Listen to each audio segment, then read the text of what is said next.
Welcome back, everyone. I'm really happy to have Professor Ed Kosior with me. Now we are on to talk about the knowledge gap in plastics recycling. I'm really happy to hear again from you. Ed is really an expert on the topic, and just tell us all about it. Afterwards, we will have time to talk about your questions again. So write them down and get them into the chat box. It should be either on the left or the right side, depending on the device you are on. So just have a look there, put them down. Afterwards, we will have a few minutes to talk about them.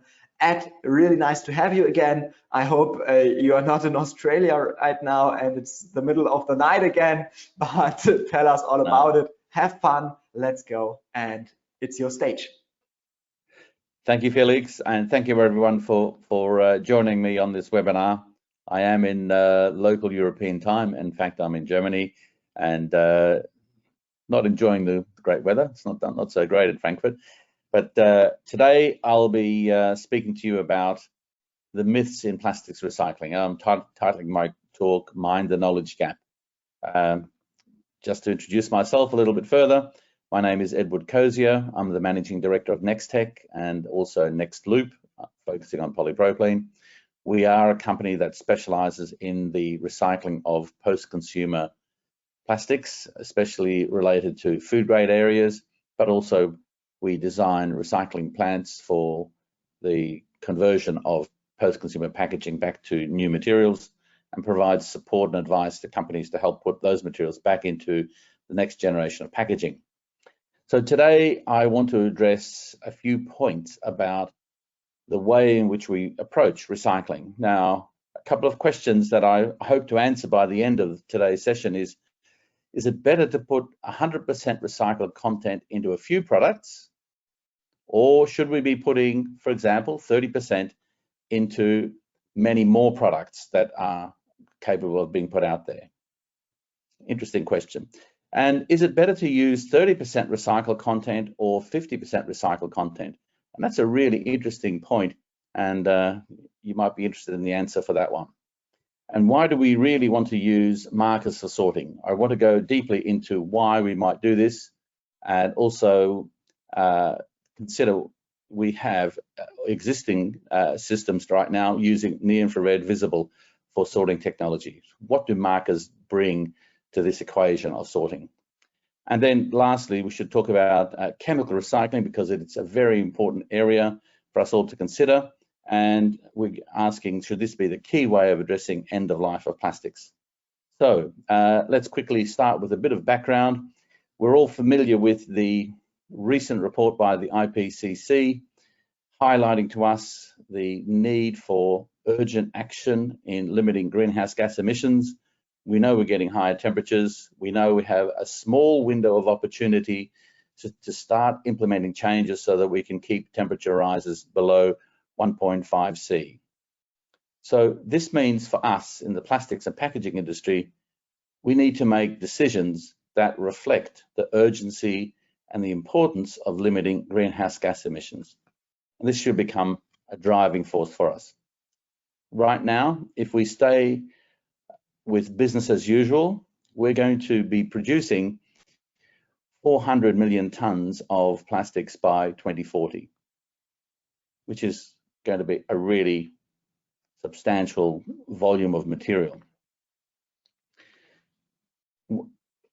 In that time, we'll also be leaking something like nearly 30 million tons of plastics going to oceans, nearly 2.5 times more than we currently have right now.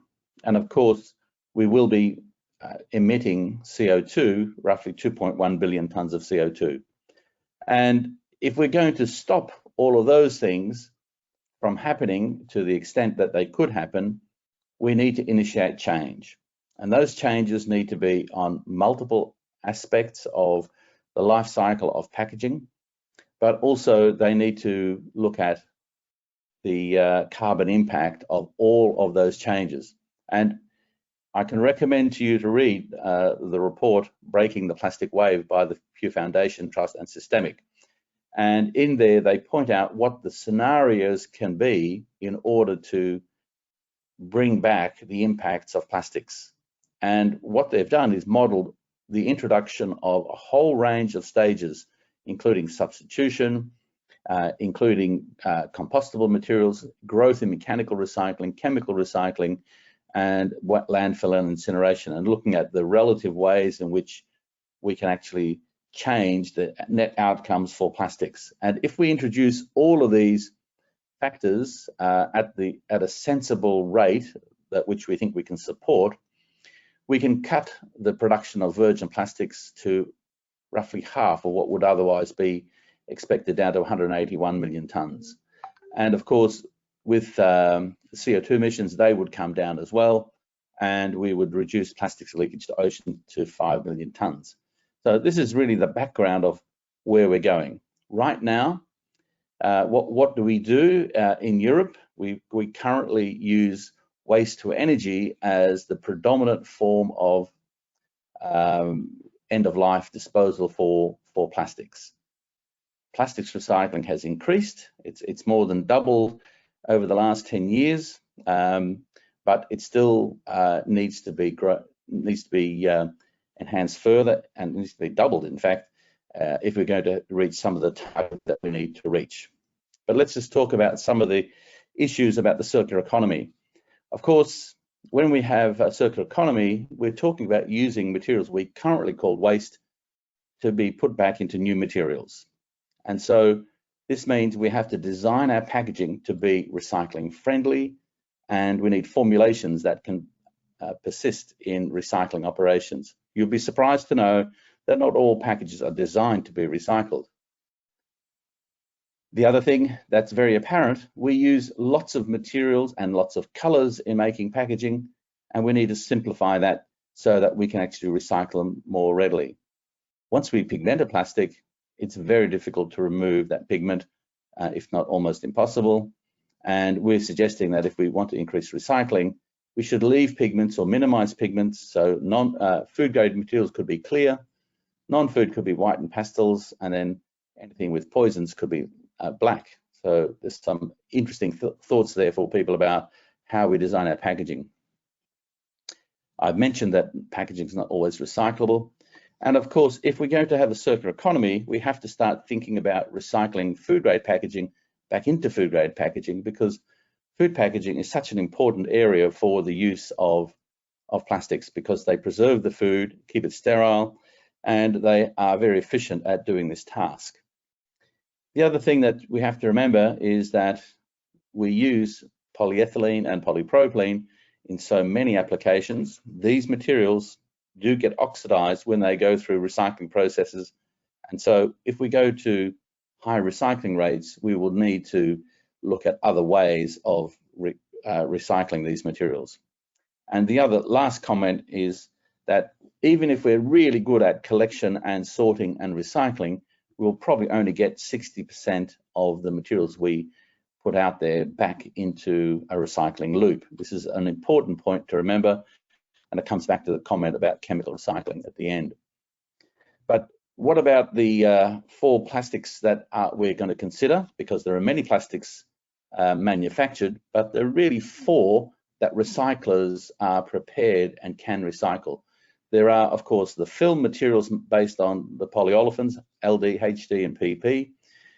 These materials can be recycled, but it is challenging. Food grade is now potentially possible by some new technologies. With polypropylene, one of the most widely used packaging materials in pots, tubs, and trays, this is simple to recycle, but food grade is now an emerging technology. For PET is probably the smallest in volume of the packaging plastics, but it's probably the most widely recycled.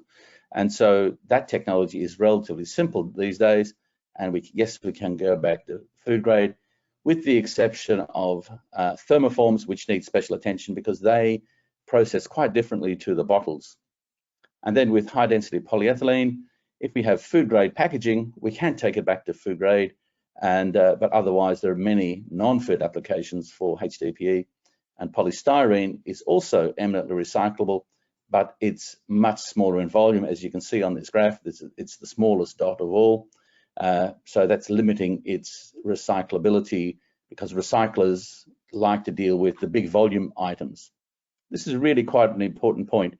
Recyclers end up making materials that are mixtures of many grades, and they need to keep their sorting systems very simple, because they end up making products which they have to put on the market, and they need to keep that a relatively straightforward process. Okay, so circular plastics, what are their quality attributes? Well, first of all, when we make a plastic from recycled materials, we mix many grades together, and we end up with materials that have an average of what we put into them. And of course, if you try to make a product from 100% recycled plastic, it may not match up with the product that you're trying to make.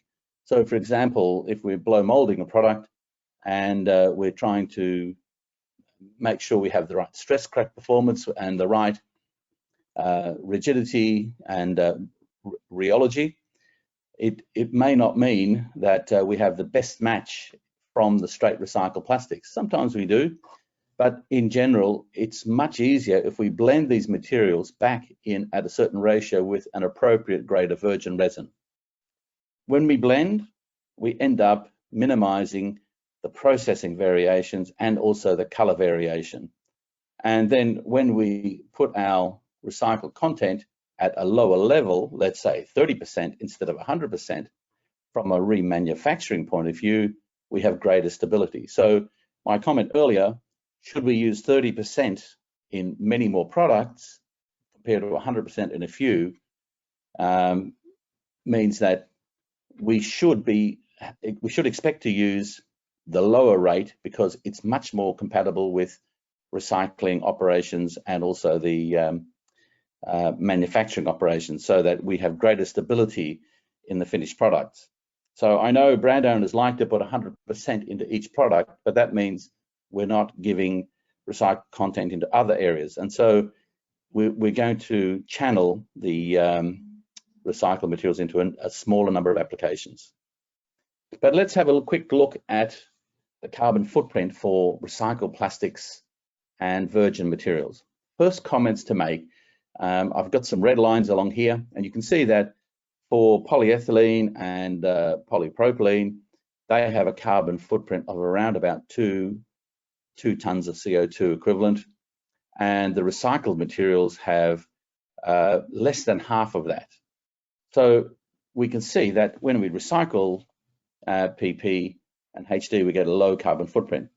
And if we compare virgin high density and polypropylene against PET, we can see PET itself has a higher carbon footprint. So polypropylene and polyethylene have an intrinsically lower carbon footprint than virgin PET, 70% lower. When you compare recycled PET and virgin PET, we have a 25% lower carbon footprint than recycled PET. Now, what this means is that if you have a package with 30% recycled polyethylene or polypropylene, it's equivalent to the same sort of package with 73% recycled PET, if that was in fact the target. In other words, if you had 50% recycled content in PET, it would have a higher carbon footprint than the polyolefin with 30%. Now, this is something that's not always quite obvious, because often we use the recycled content as the measure, as opposed to the absolute carbon footprint of that material. So the comment here is that it's always more beneficial to recycle HDPE and PP from a carbon footprint point of view than PET. Not to say we shouldn't recycle PET. We do recycle it because it's very easy to make a food grade material, but it means that we have to try harder to do more on the recycling of HD and PP, because there are significant carbon footprint benefits. And of course, we know that grades are quite difficult to control, and aesthetics are very important to brand owners. Well, there are lots of options if we want to go to high recycled contents, even in olefins, with decorations like sleeving and many other things. This is really where brand owners need to be creative. I want to switch the topic to the area of the use of markers in packaging. Now, markers are going to be extremely important for the future. And so far, in the recycling industry, we've been sorting plastics and packaging materials using near-infrared and visible detection techniques. This is the main technique that we use globally for automatic sorting of packaging. Now, I know that there have been some new comments about digital watermarks and also UV markers.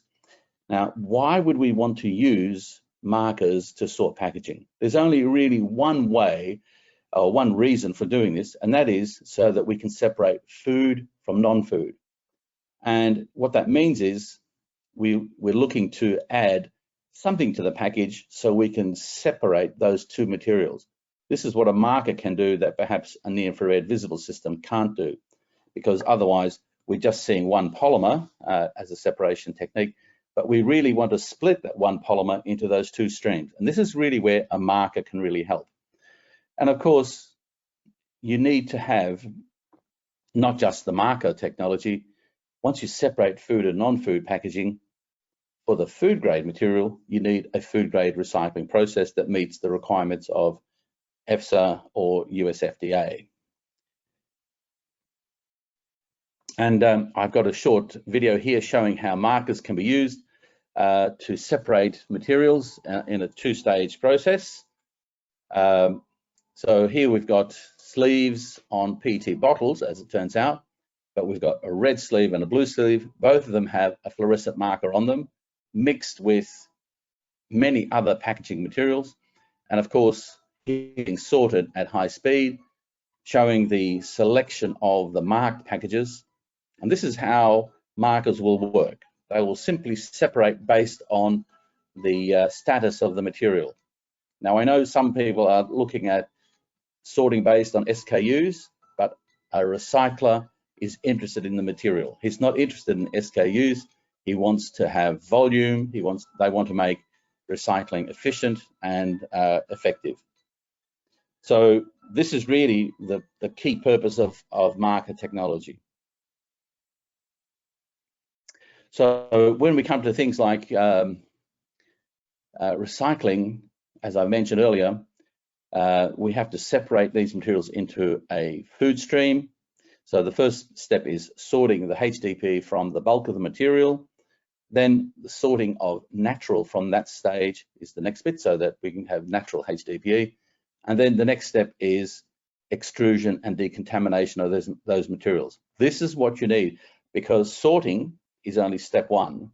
Step two is the decontamination processes. So without that, we actually can't make a food grade material. And in our work on polypropylene, we're very pleased to say that we have a very powerful technique. And this is how all the food grade recycling processes are assessed.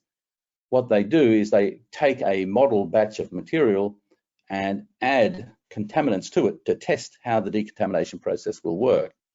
And in the next loop process, we use a very powerful melt and solid state decontamination techniques, which means we can remove from 100% of the what we call our surrogate contaminants as solvents, and in the high 90s for the middle molecular weights, and in the 95 to 98% for the high molecular weight materials. So this validates the process, can actually remove contamination, and this is an important step that follows on from the sorting operations. Okay, now I would like to move my thoughts to about the carbon footprint of competitive recycling operations. So this table, again, from the Breaking the Plastics Wave report, makes some very important points. So on the left, we can see that reuse is the most efficient carbon footprint as an option, and then mechanical recycling at 100% content, then paper, and then mechanical recycling at 25%, then landfill, And then after that, we have the plastic to plastic and plastic to fuel chemical conversion. And the point here is that if we compare the different strategies, we can see chemical recycling will be a higher carbon footprint than mechanical recycling in all its formats. And so when we ask the question, should we be using mechanical recycling or chemical recycling as the main technique for end-of-life processing, it's quite clear we should be using mechanical recycling wherever possible, and then chemical recycling as the next step. And when we look at how we might balance this, based on surveys of materials, we know that it's films that are not able to be mechanically recycled. And so films should be the focus for chemical recycling, because these materials are often multi-layer, they're mixed, they're very efficient in the way they're made, but in terms of recycling, they're extremely difficult to mechanically recycle back to a reasonable product. So in terms of capacity, we're probably looking at 20% of the capacity of the collected materials can be easily chemically recycled. It's not just that we can take the whole plastic spectrum and then chemically recycle it. And so in terms of balance, we can probably expect to process over 50% of the plastics by mechanical recycling, 20% by chemical recycling, and then we will have to use other techniques like waste to energy and landfill for the balance, because unfortunately they'll have other contaminants stopping that. And of course, chemical recycling is going on. It's great to see these initiatives coming forward. We're seeing lots of new, smaller, modular processes coming forward. And of course, one thing I will say is that if we do have chemical recycling, like depolymerisation, one important point to realize is that we must have a repolymerization process nearby, because without that, we would be stuck with the chemical components. So depolymerization must be matched with repolymerization, which adds to it. So here in summary, first of all, is it better to put 100% recycled content into a few products, or is it better to put 30% into 3 times that? And the answer is no to the 100% and yes to the 30%. So is it better to use 30% recycled content or 50% recycled content? Well, that answer, as I mentioned, depends on the polymer. And of course, polyolefins would be better than PET. Not to say we should still promote recycling of PET. And should we be using markers? Markers should be used for food grade sorting prior to recycling, and not for SKU identification, which is something that the brand owners might like, but the recyclers actually don't care about SKUs. They want to recycle tons of material and reduce carbon footprint. And so should chemical recycling be the key way of addressing end-of-life plastics? The answer is no. It's a complementary technique, and especially for difficult to recycle plastics like films. So thank you very much for listening. I hope you found this interesting and perhaps challenging. I look forward to any questions.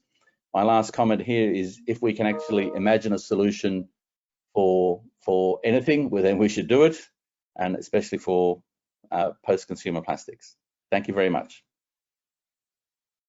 Ed, thank you so much for this presentation. Really interesting once again. I'm really happy to have a few minutes left, so please share your questions whichever you have, and we can have a look together at these. Maybe you want to start with one thing and tell us a little bit about what do you think are the next big steps that will truly boost recycling in this field? What can we do, or what should we do or strive to do next to really bring us forward this time? Okay, so right now, the big thing that we're missing is capacity in the recycling industry. We need to double the recycling industry in the next 5 years to really try to hit that mark for 2025 or 2030. Right now, we have a shortage of recycled material. And that's why I've been saying in the presentation, We need to spread this out. There's no point if we are short on material to put it into 100% recycled content in a few packages, because technically we're going to head for problems. If we smooth it out, we'll have a better thing. So the big things are more capacity, generating more material, and introducing recycled content into all packaging to allow processing to get used to it, to get the consumers used to it. And then there's a demonstration that recycling is really working. And it should be something that we all work on in a, if you like, a non-competitive way. So someone shouldn't be saying, look, we've got 100%, we're better. Someone says, oh, we only got 30%, so we're worse. Well, actually, no, it's the other way around. So if someone's pushing 100%, they're denying other products from that material. So to me, we need to work together. We need to put more capacity. We need to put recycled content in. And the thing that's working the best is, unfortunately, the taxes that the governments are starting to put on these materials. They're telling everyone, don't go in that direction because we don't like it, and so we'll tax you if you do go. So that's probably the big thing that's on the horizon. Thank you so much. Thank you so much. I'm really looking forward to seeing this. And with that, I see our time passing by faster than we would like to. All the questions you got, just head over to Ed at nextek.org, where you can surely find his contact information or get in touch with him and just get to know him and get in contact if you have any further questions, if you want to know more. And yes, Ed, thank you so much for this truly interesting presentation once again. Really happy to have you here with us. And well, I would say have a good time here in Germany. And next time, I would really love to see you again. Do you have any last words for the participants right here? Look, what I'll be saying is we really need to work on this whole thing together. It's all about collaboration rather than competition. People in the packaging industry and the plastics industry should be working to keep plastics in the loop, especially on areas of good design. You know, it's inexcusable to make a package that can't be recycled. If we have that, that's the starting point. Next is capacity and so on. So let's work together on solving this problem. Thank you so much. Thank you so much. Let's have a look at that. And with that, I would love to invite all of you to our next presentation, once again in German, from Uwe Amrein from the Röchling Stiftung. He will talk a little bit about their poly problem report, where they had a study on which are the problems in recycling and how they can be handled. One of those we have heard from Ed right now. Thank you so much for that. And we will start at 11:30. Head over to EREC and get your seat as soon as possible. Ed, thank you so much. Have a nice day to all of you. Thank you, Philip. Thank you for joining in, and bye-bye.